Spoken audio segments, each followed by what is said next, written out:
Well, you know, as a materials writer and also as a student of languages, because I've studied a number of languages over the years and speak French and Indonesian and have worked on Spanish and Chinese over the years as well.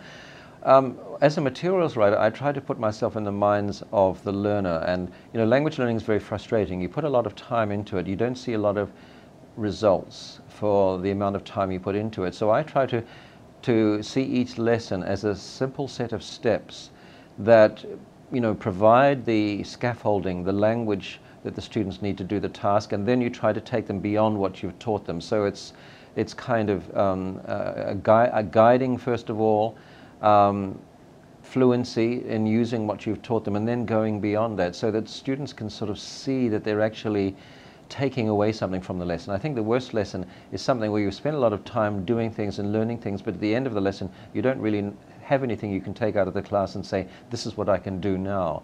So when I plan a lesson with my co-author, David, for example, with Four Corners, we really plan from the outcomes backwards. We say, what's going to be the takeaway of this lesson? What can they do at the end of the lesson? We work backwards from there. How can we get them there? And I think this gives the teacher a sense of where the lesson is going, and it also gives the student something that they can see that they've actually learned in the course of that lesson. So that's really a very simple formula, I think. But it took me a long time to learn it, that when you write lessons, when you write units, you go backwards. You start with what you want the learners to be able to do, and you work backwards as to how you get them there. And that's what we do in the structure of a Four Corners lesson.